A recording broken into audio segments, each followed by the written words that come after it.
प्रश्न 7 देखिए, यदि बिंदु L और M के बीच की दूरी 10 हो तो x का मान ज्ञात कीजिए। अब देखिए दो बिंदु दिया गया, एक L और दूसरा M, इनके बीच की दूरी कितना है 10। मतलब समझिए कि ऐसे दो बिंदु हैं, एक बिंदु हो गया L, एक बिंदु हो गया M, इनके बीच की दूरी दिया है 10। तो L और M के बीच की दूरी 10 दिया है, तो हमें पता करना है। यहाँ पे इसने क्या किया, एक जगह संख्या हटा के अक्षर लिख दिया और बोला बताइए यहाँ कौन सी संख्या आएगी। अब यहाँ की संख्या हमें पता करना है, तो उल्टा क्वेश्चन हो गया। अभी तक यहाँ संख्या दिया रहता था, हमें दूरी निकालना रहता था। अब की बार उसने दूरी दे दिया और हमें यहाँ एक संख्या गायब करके बता दिया, पूछा हमसे कि बताइए यहाँ कौन सी संख्या आएगी। तो L का मान कितना दिया है, x7, L का निर्देशांक x,7 है, M का निर्देशांक 1,15 है। अब बिंदु L और M के बीच की दूरी दिया है, L और M के बीच की दूरी कितना दिया है, 10 दिया है। तो दूरी का सूत्र क्या होता है, दूरी के सूत्र से LM बराबर वही अपना सूत्र पुराना, x2 करणी में x2 minus x1 whole square plus y2 minus y1 whole square, वही सूत्र लगाएंगे। अब देखते हैं कि LM का मान कितना दिया है। तो LM का मान कितना दिया है, 10। L और M के बीच की दूरी LM कितना दिया है, 10। तो LM का मान 10 करणी में। अब यहाँ सूत्र लगाइए अपना वही, तो 1 माइनस एक्स होल स्क्वायर, ये देखिए पहले x2 minus x1 whole square plus y2 minus y1 whole square. तो 1 minus x whole square plus 15 minus 7 whole square. अब यही जरा ध्यान रखना, 1 माइनस एक्स होल स्क्वायर में हमारा कौन सा फॉर्मूला आएगा, यहाँ a minus b whole square का फॉर्मूला आएगा। क्यों आएगा, क्योंकि 1 में से x को नहीं घटाया जा सकता, ये सजाती पद नहीं है। तो यहाँ पे देखिए a minus b whole square का फॉर्मूला क्या होता है, a square minus 2ab plus b square. a minus b whole square क्या होता है, a square minus 2ab plus b square. कैसे लगता है सूत्र, देखिए पहले a का स्क्वायर करेंगे, फिर माइनस 2 गुणे a गुणे b, इधर देखिए 2 गुणे a गुणे b प्लस b का स्क्वायर। तो किनारे किनारे का स्क्वायर करके लिखना है और बीच वाला पद जो रहता है उसमें 2 गुणे a गुणे b, 2 गुणे यहाँ a और b का गुणा करना, उसमें 2 का गुणा करना। यहाँ देखिए वही मैंने किया। पहले यहाँ a minus b whole square का फॉर्मूला, तो पहले a का स्क्वायर मतलब 1 का स्क्वायर माइनस 2 गुणे a मतलब 1 गुणे b मतलब x, तो 2ab हो गया ना, 2ab प्लस b का स्क्वायर मतलब x का स्क्वायर, ठीक x का स्क्वायर। तो पहले देखिए a स्क्वायर हमारा a1 है, हमारा b x है, तो a square minus 2ab plus b का स्क्वायर। और यहाँ 15 में से 7 घटाएंगे 8 का स्क्वायर, 1 का स्क्वायर 1 होगा। अब इधर गुणा करो, 2 1 के 2x आ जाएगा, x स्क्वायर और ये 8 का स्क्वायर 64। ये x स्क्वायर पहले लिख दिया, फिर माइनस 2x लिख दिया और ये 64 और 1 जुड़ जाएगा। क्यों, क्योंकि प्लस 1 है, ये भी प्लस 64, तो प्लस प्लस जोड़ा जाता है। यहाँ माइनस 1 मत समझना, 1 के सामने प्लस है, तो प्लस प्लस जोड़ा जाता है, 64 और 1 65 हो जाएगा। अब हमें एक करड़ी हटाना है, करड़ी कभी भी हटाना है तो क्या करो, दोनों पक्षों का वर्ग कर दो, वर्ग करोगे तो करड़ी हट जाएगी। तो वर्ग करेंगे तो जिसके इधर देखिए करड़ी नहीं है तो इसका तो वर्ग हो जाएगा, और जिसके ऊपर करड़ी है उसका करड़ी हट जाएगा। तो वर्ग का नियम क्या होता है, फिर से देखिए, वर्ग का नियम होता है जिसके ऊपर करणी नहीं है उसका तो वर्ग हो जाएगा, और जिसके ऊपर करणी है उसका करणी हट जाएगा। 10 का स्क्वायर 100, इधर x square minus 2x plus 65 same. अब यहां से देखिए ये 100 को बराबर के उस तरफ ले गया मैं, तो x square minus 2x plus 65, ये प्लस 100 बराबर उधर जाके क्या हो जाएगा, माइनस 100। देखिए ये तीनों वैसे ही लिखा, और ये प्लस 100 बराबर उधर जाके क्या हो जाएगा, माइनस 100। अब बराबर किधर कुछ नहीं बचेगा मतलब 0। अब ये सजाती पद है, संख्या संख्या, तो प्लस माइनस घटता है बड़ी संख्या का चिन्ह। 100 में से 65 घटाएंगे तो कितना आएगा, 35। बड़ी संख्या के सामने माइनस है तो माइनस। फिर अब इसका गुणनखंड करेंगे, फिर से देखिए 100 में से 65 घटाया 35, बड़ी संख्या के सामने माइनस। अब इसका गुणनखंड करेंगे, गुणनखंड वही किनारे किनारे का गुणा, यहाँ 1 है, यहाँ ऋण 35, 1 में ऋण 35 का गुणा करेंगे, ऋण 35 आएगा। बीच वाली संख्या कौन सा है, -2। अब दो ऐसी संख्या गुणा करने पे 35, जोड़ने या घटाने पे 2, तो 7 और 5 लेंगे, 7 पचे 35, 7 में से 5 गया 2, 7 का 5 में गुणा 7 पचे 35, और 7 में से 5 घटाएंगे तो 2। बड़ी संख्या जो 7 है उसके सामने तो हम बीच वाला चिन्ह लगाएंगे। बीच वाला चिन्ह कौन सा, माइनस, और छोटी संख्या जो 5 है उसके सामने माइनस माइनस का गुणा करेंगे, तो माइनस माइनस का गुणा क्या होगा, प्लस। तो यहाँ पे देखिए किनारे वाला पद ऐसे लिखेंगे एक्स स्क्वायर, और 35 को ऐसे लिखेंगे। क्यों, जो बीच वाला पद है उसको 2x को हटा देंगे, -2x को हटा के लिखेंगे -7x + 5x, क्योंकि ये -2 के 2 पार्ट हो गए, तो ये -2x को हटा के वहां लिखेंगे -7x + 5x। अब जो ऊपर 3 पद था वो 4 पद हो गए, 1 2 3 4। गुणनखंड विधि कर रहे हैं, ध्यान रखना। तो ये 2 को 7, ये 2 को 7, नहीं तो आप सोचोगे कि मैथ्स 2 में गुणनखंड कहाँ से आ गया। तो ध्यान रखिए, मैथ्स में जहां जैसी जरूरत पड़ेगी वो वहां वो चीज आ जाएगी। तो गुणनखंड विधि हम यहाँ पे कर रहे हैं। यहाँ देखिए ये 2 को 7 में ले लिया, ये 2 को 7 में, ये 2 को 7 में, यहाँ x कॉमन रहेगा, x का भाग यहाँ, x का भाग यहाँ x का भाग देंगे तो x बचेगा, यहाँ x का भाग देंगे तो 7 बचेगा। 5 का भाग 35 में जाता है तो 5 कॉमन हो गया, यहाँ 5 का भाग देंगे तो 5 कटेगा, x बचेगा, यहाँ 5 का भाग देंगे तो 5 7 35, 7 आएगा। अब x - 7 कॉमन हो गया, तो बचेगा कितना, x + 5। एक बार x - 7 को 0 करेंगे, एक बार x + 5 को 0 करेंगे। ये -7 बराबर किधर आएगा तो +7 हो जाएगा, ये +5 इधर आएगा तो -5 हो जाएगा, तो ये -7 इधर आके +7, +5 बराबर किधर आके -5। तो x के 2 मान आ गए, x = 7, x = 5। तो यही आप, उसने क्या पूछा था, x का मान ज्ञात कीजिए, बोला क्वेश्चन क्या बोला, x का मान ज्ञात कीजिए। तो हमने x का मान ज्ञात कर लिया, x के 2 मान प्राप्त हो गए, 7 और -5। और यहाँ पे अब आप ये वर्ग समीकरण आप पढ़ रहे थे, तो आप उसमें ज्यादातर माइनस वाले को छोड़ देते थे। तो ध्यान रखना, वो स्थिति अलग थी, स्थिति के अनुसार हमें देखना है कि क्या हमारे दोनों मान सही है कि एक ही सही है। तो निर्देशांक प्लस में भी हो सकता है, माइनस में भी हो सकता है। आपको मालूम है किसी भी बिंदु का अगर आप निर्देशांक लेते हैं तो निर्देशांक वाली संख्या यहाँ ये प्लस में भी हो सकती है, माइनस में भी हो सकती है। इसलिए हमारे दोनों आंसर सही हैं, +7 भी राइट है और -5 भी राइट है। इसका मतलब हम x का मान +7 भी ले सकते हैं और x का मान -5 भी ले सकते हैं। दोनों आंसर से अगर आप निकालोगे LM की दूरी कितना आएगी, 10 आएगी। ये हमारा x का मान आ गया, यही आंसर है। प्रश्न नंबर 8 देखेंगे, जो कि इस एक्सरसाइज का 3.1 का एक्सरसाइज 5.1 चल रहा है, 5.1 का सबसे लास्ट क्वेश्चन है। प्रश्न 8, सिद्ध कीजिए बिंदु A12, B16, C1 + 2 √3, 4 ए समबाहु त्रिभुज के शीर्ष बिंदु है। देखिए पहला A बिंदु है 1 2, दूसरा B बिंदु है 1, 6, तीसरा C है 1 + 2 √3, 4। तो हमें सिद्ध करना है कि ये समबाहु त्रिभुज के शीर्ष बिंदु है। अब समबाहु त्रिभुज क्या होता है, जिस त्रिभुज की तीनों भुजाएं समान हो उसे समबाहु त्रिभुज कहते हैं। तो हम क्या करेंगे, यहाँ दूरी का सूत्र कितनी बार लगाएंगे, 1 2 3, 3 बार। एक बार AB निकालेंगे, एक बार BC, एक बार AC। अगर तीनों भुजाएं समान आ गई तो अपने आप सिद्ध हो जाएगा कि यह समबाहु त्रिभुज है। चलिए देखते हैं। पहले हम दूरी का सूत्र लिख दिए, क्योंकि 3 बार लगाना है इसलिए केवल एक बार सूत्र लिख देंगे, बाकी हमें 3 बार नहीं लिखना रहेगा। पहले मैं A और B के बीच दूरी का सूत्र लगाऊंगा, दूरी AB। तो क्या रहेगा, x2 - x1 whole square plus y2 - y1 whole square. तो 1 - 1 whole square plus 6 - 2 whole square. एक में से एक गया 0 और 6 में से 2 गया 4। 0 का स्क्वायर 0 होता है, 4 का स्क्वायर 16। 0 में 16 जोड़ेंगे तो 16 आएगा। 16 को 4 × 4 लिख सकते हैं और ये जोड़ी बन गई तो ये बाहर हो गया। या डायरेक्ट भी आप 16 का वर्गमूल 4 लिख सकते हैं, इसके बीच वाला करना जरूरी नहीं। आप डायरेक्ट 16 का वर्गमूल आपको 4 पता है तो आप ये बीच का स्टेप गायब कर सकते हैं। तो इस तरीके से AB का मान आ गया 4। 16 का वर्गमूल कितना होता है, 4। अब निकालते हैं BC। B और C के बीच लगाएंगे। ये देखिए A पूरा x का मान है, ध्यान रखना। ये पूरा कॉमा के पहले ये पूरा x है और कॉमा के बाद ये y है, तो ये पूरा x2 का मान है। तो x2 - x1 whole square plus y2 - y1 whole square सूत्र है। तो 1 + √3 - 1, 1 + √3 - 1 whole square plus 4 - 6 whole square.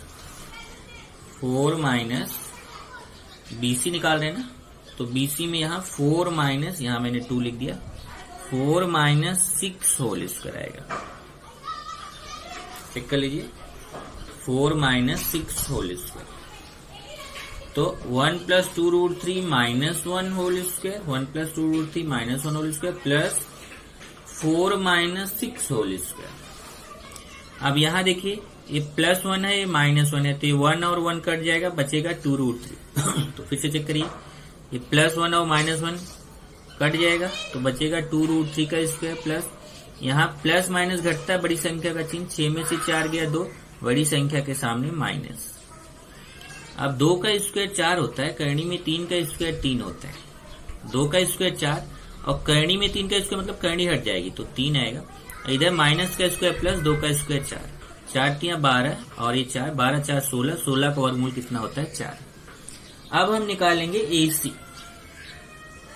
AC के लिए फिर से देखिए वही, अब A और C के बीच लगाना है दूरी का सूत्र, तो x2 minus x1 whole square plus y2 minus y1 whole square, तो 1 plus 2 root 3 minus 1 whole square plus 4 minus 2 whole square. ये देखिए, 1 plus 2 root 3 minus 1 whole square plus 4 minus 2 whole square. अब यहाँ पे प्लस 1 और माइनस 1 कट जाएगा, तो 2 root 3 का स्क्वायर और 4 में से 2 गया 2 का स्क्वायर, 2 का स्क्वायर 4, करनी में 3 का स्क्वायर, करनी हट जाएगी 3, इधर 2 का स्क्वायर 4, 4 तियां 12 प्लस 4, 12 4 16, 16 का वर्गमूल 4। अब जरा ध्यान से देखिए, हमने यहाँ पे जो मान निकाला, तो हमें AB का मान आया 4, BC का मान आया 4 और AC का मान भी आया 4। AB BC AC तीनों त्रिभुज की तीनों भुजाएं समान आ गई, और जब त्रिभुज ABC की तीनों भुजाएं समान हो गई, तो यह त्रिभुज कैसा त्रिभुज हो गया? समबाहु त्रिभुज हो गया। तो उत्तर हो, आप जानते ना, जिस त्रिभुज की तीनों भुजाएं समान हो उसे क्या बोलते हैं? समबाहु त्रिभुज। तो भुजा AB का मान भी 4 आ गया, भुजा BC का मान भी 4 आ गया, भुजा AC का मान भी 4 आ गया, तीनों भुजाओं की लंबाई समान आ गई। तो त्रिभुज ABC की तीनों भुजाएं समान है, इसलिए त्रिभुज ABC समबाहु त्रिभुज है। तो उत्तर हो गया ABC समबाहु त्रिभुज के शीर्ष बिंदु हैं। यहां से आपका ये एक्सरसाइज खत्म हो जाता है। चलिए स्टूडेंट्स, उदाहरण 5 हम लोगों ने डिस्कस कर लिया था पिछले लेक्चर में ही। अब उदाहरण 6 देखिए, ये थोड़ा सा अलग क्वेश्चन है, ध्यान से देखिए। उदाहरण 6, यदि बिंदु ABC यह त्रिभुज ABC के शीर्ष बिंदु है, तो त्रिभुज ABC के परिकेंद्र के निर्देशांक ज्ञात कीजिए। अब पहले तो आप जानिए परिकेंद्र क्या होता है। तो अगर मान लीजिए कि एक त्रिभुज है, देखो ये त्रिभुज ABC, जिस त्रिभुज के तीनों शीर्ष बिंदुओं A, B और C से होकर एक वृत्त खींचा जा सकता है, उस वृत्त को बोला जाता है उस त्रिभुज का परिवृत्त। और उस त्रिभुज के परिवृत्त का जो केंद्र होता है उसको परिकेंद्र कहते हैं। और इस परिकेंद्र की खासियत ये रहती है कि ये परिकेंद्र, ये जो केंद्र है, ये जितनी दूर A से रहता है उतनी ही दूर B से रहता है, उतनी ही दूर C से रहता है। मतलब अगर इस परिकेंद्र को मैं P बिंदु से प्रदर्शित करूं, तो P बिंदु हो गया ये, तो जितना PA की लंबाई रहेगी उतना ही लंबाई PB की रहेगी, उतना ही लंबाई PC की रहेगी। और ये जो वृत्त बना है इसको परिवृत्त बोलेंगे, और ये केंद्र को परिकेंद्र बोलेंगे। तो यहाँ पे आपको तीनों त्रिभुज के तीनों निर्देशांक दिए गए हैं, तीनों शीर्ष बिंदुओं के निर्देशांक दिए गए ABC।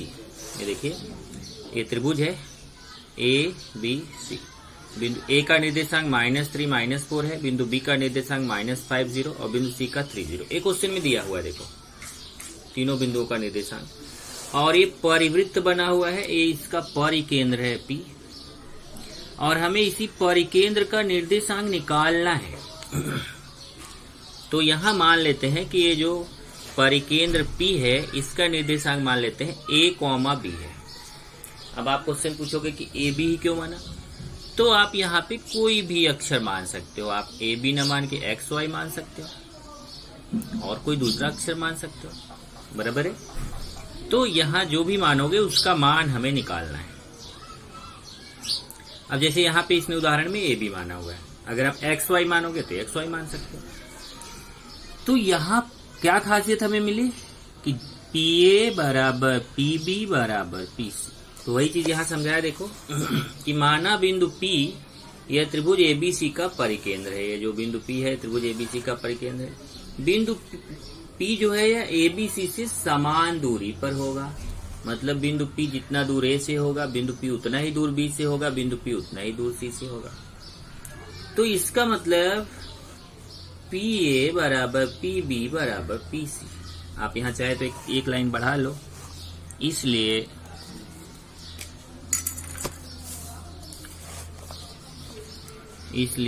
PA बराबर PB बराबर PC। अब देखिए जब PA बराबर PB बराबर PC है तो आप क्या करो, अगर दोनों पक्षों का वर्ग कर दोगे, मतलब सभी पक्षों का वर्ग कर दो, तो ये PA स्क्वायर हो जाएगा, PB स्क्वायर हो जाएगा, PC स्क्वायर हो जाएगा। तो यहाँ देखिए वही लिखा है इसने, यहाँ मैंने लिखा हुआ देखो PA बराबर PB बराबर PC। इससे पता चलता है कि PA स्क्वायर बराबर PB स्क्वायर बराबर PC स्क्वायर। अगर आप वर्क कर दो, वर्क करोगे तो इस सब के ऊपर स्क्वायर लग जाएगा। अब आप क्वेश्चन पूछ रहे होगे कि वर्क किया क्यों। तो यहाँ देखो एक बार हमें PA के बीच दूरी का सूत्र लगाना है, एक बार PB के बीच दूरी का सूत्र लगाना है, एक बार PC के बीच दूरी का सूत्र लगाना है। 3 बार दूरी का सूत्र जब लगेगा तो वहां पे दूरी का सूत्र लगाते समय हमें करणी का यूज करना होता है। करणी में x2 minus x1 whole square plus y2 minus y1 whole square. लेकिन अगर ये स्क्वायर के रूप में रहेगा तो आपको करणी लगाने की जरूरत नहीं है। सूत्र वही लगाओगे पर वहां से करणी आपका लगाने की जरूरत नहीं है। समझा आपको मेरी बात। जैसे देखिए यहाँ पे AB के बीच की दूरी निकाला तो यहाँ करणी लगाया हुआ है। लेकिन अगर यही AB स्क्वायर कर दें तो करणी लगाने की जरूरत नहीं है, केवल अंदर का जो भाग है वही आएगा। ऐसे देखो BC निकाला है तो करणी लगाया हुआ है, लेकिन अगर यहाँ BC स्क्वायर रहे तो एक करणी हट जाएगी, करणी लगाने की जरूरत नहीं है। इसीलिए करणी से बचने के लिए यहाँ पे इसने स्क्वायर लगा दिया है। तो अब देखिए अब PA स्क्वायर बराबर PB स्क्वायर बराबर PC स्क्वायर है, तो इसमें से कोई दो साथ में ले लिया। जैसे इन्होंने एक बार देखो PA और PB को साथ में लिया है और एक बार PA और PC को साथ में लिया है। मतलब 3 जोड़ी यहाँ पे बनेगी। 3 में से कोई भी 2 जोड़ी ले सकते हैं। जैसे एक बार PA और PB की जोड़ी ले सकते हैं, PB और PC की जोड़ी ले सकते हैं, PA और PC की जोड़ी ले सकते हैं। तो इन 3 जोड़ी में से कोई भी 2 जोड़ी लेके आप 2 समीकरण बनाओगे, उन दोनों समीकरणों को हल करोगे तो आपको A और B का मान मिल जाएगा। तो जैसे यहाँ पे इन्होंने कौन सा लिया है, पहला और दूसरा, PA स्क्वायर बराबर PB स्क्वायर। तो एक बार PA के बीच दूरी का सूत्र लगाएंगे। देखिए P और A के बीच दूरी का सूत्र, तो x2 minus x1 whole square plus y2 minus y1 whole square. तो a minus minus 3 whole square, b minus minus 4 whole square. तो जब आप a माइनस माइनस 3 बोलोगे तो ये प्लस 3 हो जाएगा। देखिए डायरेक्ट लिखा हुआ है। और यहाँ जब आप b माइनस माइनस 4 बोलोगे तो b प्लस 4 हो जाएगा, b प्लस 4 होल स्क्वायर। ऐसे ही जब आप a pb के बीच लगाएंगे तो वही सूत्र फिर से a minus minus 5, a minus minus 5, a plus 5 हो जाएगा। देखिए a प्लस 5 होल स्क्वायर और यहाँ से b minus 0 whole square, b minus 0 whole square. अब यहाँ पे a plus b whole square का फॉर्मूला, अब क्या होता है a plus b whole square, a plus b whole square होता है a square plus 2ab plus b square. ये फॉर्मूला यहाँ पे अप्लाई होगा। तो a स्क्वायर प्लस 2ab का मतलब होता है इन दोनों का गुणा करिए, उसको डबल कर दीजिए। तो 3 का a में गुणा करेंगे 3a और उसका दुगुना करेंगे तो 6a, और फिर b का स्क्वायर मतलब 3 का स्क्वायर 9। फिर यही सूत्र यहाँ पे भी लगेगा, a स्क्वायर, a मतलब यहाँ b है, b स्क्वायर, फिर इन दोनों का गुणा उसका डबल, 4 दूना 8b, और फिर 4 का स्क्वायर 16। यही सूत्र फिर यहाँ पे भी a square plus 2ab plus b square, a square plus 2ab 2 25 10a plus b square मतलब 5 का स्क्वायर 25, और यहाँ b में 0 जाएगा तो b आएगा, b का स्क्वायर b स्क्वायर। अब यहाँ से देखिए a स्क्वायर प्लस में है और ये भी a स्क्वायर प्लस में है, पर इधर आएगा तो माइनस हो जाएगा, तो a स्क्वायर कैंसिल हो जाएगा। ऐसे b स्क्वायर प्लस में है, b स्क्वायर प्लस में है, b स्क्वायर इधर आएगा तो माइनस हो जाएगा, तो b स्क्वायर कैंसिल हो जाएगा। तो इधर बचेगा 6a प्लस 9, 8b प्लस 16 और यहाँ 10a प्लस 25। अब यहाँ देखो एक स्टेप शॉर्टकट किया है तो ध्यान से समझो। जैसे 6a है, ये 10a इधर आएगा तो हो जाएगा 6a माइनस 10a। ध्यान से देखो, ये 6a है, ये प्लस 10a इधर आके माइनस 10 होगा, तो 6a और माइनस 10a करेंगे तो माइनस 4a आएगा। ऐसे 8b है, 8b तो ऐसे लिखा जाएगा। और यहाँ देखिए ये 16 और 9 25 हो जाएगा, और ये भी 25 है। तो जब 16 और 9 जोड़ेंगे 25 होगा। देखिए 16 और 9 जोड़ के 25 इधर आएगा तो माइनस हो जाएगा, ये प्लस में रहेगा और माइनस में तो कट जाएगा, यहाँ 0 बचेगा। अब यहाँ 4 से भाग दे देंगे, 4 से नहीं बल्कि ऋण 4 से भाग। यहाँ पे आप चाहे तो ब्रैकेट में लिख सकते हो, ऋण 4 से भाग देने पर। तो यहाँ ऋण 4 से भाग देंगे तो ऋण 4 कट जाएगा, ये बचेगा। 8 में ऋण 4 से भाग देंगे तो प्लस और माइनस का भाग माइनस, 4 दूना 8, 2b आएगा, और इसमें आप भाग दोगे तो 0 ही आएगा। ये हमारा समीकरण बन गया। ओके, अब इसी तरीके से ये देखो, इसको समीकरण 1 बोला था।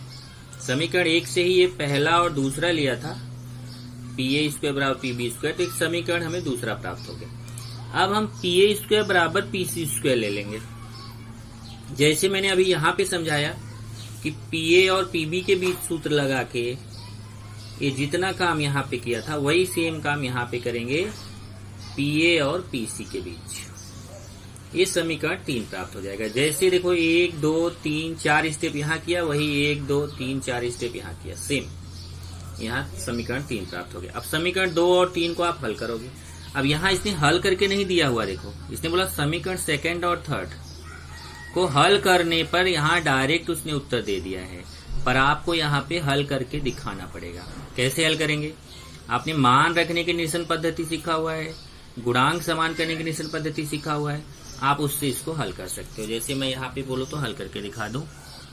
आप लिख दो समीकरण 2 तथा 3 को जोड़ने पर। क्यों? जरा देखिए, ए भी 2b है, ए भी 2b है, तो दोनों का गुणांक समान है, ए माइनस है, ए प्लस है, तो जोड़ने पर समीकरण 2 तथा 3 को जोड़ने पर। अब समीकरण 2 पहले लिखूंगा। देखिए समीकरण 2 है a minus 2b equal to 0, और समीकरण 3 है 3a plus 2b minus 4, 3a plus 2b equal to minus 4। ये देखिए minus 2b plus 2b cut जाएगा तो यहाँ 4a आएगा। ये 1a है और 3a, 3 और 1 4a, और ये माइनस 4 आएगा। फिर 4 उधर जाके भाग हो जाएगा, माइनस 4/4, a बराबर ऋण 1 आ जाएगा। तो देखिए a का मान ऋण 1 यहाँ दिया हुआ है। तब a का मान आप समीकरण 1 में या 2 में रख के b का मान निकाल सकते हो। a का मान समीकरण 1 में रखने पर, अब समीकरण 1 देखिए क्या है। समीकरण 1 है a minus 2b equal to 0, a minus 2b equal to 0, a की जगह -1 minus 2b equal to 0, a minus 2b equal to, a minus 1 उधर जाके +1 हो जाएगा, b इक्वल टू 1/-2। तो ये क्या आ गया? देखो b का मान आ गया, माइनस को साइड में ले लो, -1/2। तो देखिए a का मान -1 आया, b का -1/2, ये उत्तर हो गया। तो यहाँ ये आपको एग्जाम में सॉल्व करके दिखाना पड़ेगा। यहाँ इस उदाहरण में इसने किया नहीं है, पर आपको करना है। तो a और b का मान मिल गया, यही तो हमें चाहिए था। ये देखो बिंदु P का निर्देशांक मिल गया, a का और b का जो मान है वही लिख दीजिए। तो बिंदु P का निर्देशांक हो गया -1 -1/2। इस तरीके से इस त्रिभुज ABC के परिकेंद्र का निर्देशांक हो गया -1, -1/2। ऐसे ही जब आप आएंगे उदाहरण 7 में, उदाहरण 7 है बिंदु x y है 7 1 और 3 5 से समान दूरी पर हो तो सिद्ध कीजिए y equal to x minus 2। देखिए सिद्ध करना है, और कंडीशन क्या दिया है कि जो बिंदु x y है ये 7 1 और 3 5 से समान दूरी पर। यहाँ देखिए तो आपने ऐसा क्वेश्चन किया था, थोड़ा मिलता जुलता, ये तीसरा, लेकिन थोड़ा सा अलग था। इस पर समान दूरी यहाँ पे भी था। तो जैसे अगर हमने इसको p माना था तो लिखा था pa इक्वल टू pb, वही सेम यहाँ करना। देखो इसको p मान लिया, pxy, a मान लिया, इसको b मान लिया। इसमें कंडीशन क्या दिया है कि ये जो xy बिंदु है जितना दूर 7 1 से है, यही बिंदु उतना ही दूर 3 5 से, मतलब pa इक्वल टू pb। ये देखिए अब pa इक्वल टू pb या फिर ap इक्वल टू pp, उससे कोई फर्क नहीं है। फिर उसका स्क्वायर कर दिया। क्यों? क्योंकि जब दूरी का सूत्र लगाएंगे तो कड़ी नहीं लगानी पड़ेगी। अब एक बार AP के बीच दूरी का सूत्र, एक बार BP के बीच है। देखिए एक बार AP के बीच तो x2 minus x1 whole square, y2 minus y1 whole square, x minus 7 whole square, y minus 1 whole square, okay, plus बीच में। और एक बार हम पीबी के बीच लगाएंगे तो x minus 3 whole square plus y minus 5 whole square. देखो फिर यहाँ पे सूत्र लग जाएगा a minus b whole square का। a minus b whole square क्या होता है? a square minus 2ab plus b square. ये सूत्र लगाएंगे। यहाँ पे भी लगाया a स्क्वायर माइनस 2ab 2 सते 14x, तो x स्क्वायर माइनस 2 सते 14x 7 का स्क्वायर 49। ऐसे यहाँ पे भी लगाओ वही सूत्र y स्क्वायर माइनस 2y 1 का स्क्वायर 1। ये सूत्र सीखिए, अब ये यहाँ नहीं सिखाया जाएगा। a minus b whole square a square minus 2ab तो 2 3 6x, फिर b स्क्वायर मतलब 3 का स्क्वायर 9। यहाँ पे भी वही a स्क्वायर माइनस 2ab तो y square minus 2 25 10y 5 square square 25। फिर जैसे अभी इसके पिछले में किया था, ये एक्स स्क्वायर इधर आके माइनस होगा कट जाएगा, वाई स्क्वायर इधर आके माइनस होगा कट जाएगा। फिर ऋण 14x है, ऋण 6x इधर आके धन 6x हो जाएगा, तो 14x में 6x जाएगा तो 8x बड़ी संख्या के सामने का चिन्ह। ये ऋण 2y है, ऋण 10y है तो माइनस 2y प्लस आके इधर हो जाएगा, 10y में 2y निकलेगा तो 8y बड़ी संख्या के सामने प्लस रहेगा क्योंकि इधर आके प्लस होगा। तो ये डायरेक्ट किया है इन्होंने। आप चाहे तो हाँ स्टेप 1-2 बढ़ाना जरा।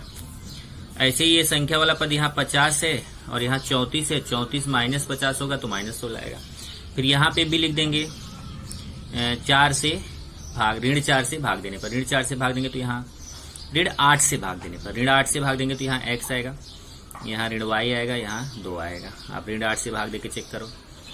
तो इस तरीके से ये सिद्ध करना था y equal to x minus 2। तो आप क्या करो, ये देखो यहाँ एक स्टेप मैंने बढ़ाया हुआ है, ये 2 इधर ले लो तो माइनस हो जाएगा, y इधर ले लो तो प्लस। इसका मतलब आ गया y equal to x minus 2। ये सिद्ध हो गया। 8वां क्वेश्चन देखेंगे, उदाहरण 8 देखेंगे तो बिंदु A और B के बीच की दूरी 5 हो तो y का मान ज्ञात कीजिए। तो आप देखेंगे तो ऐसा आपने अभी क्वेश्चन किया है वीडियो में।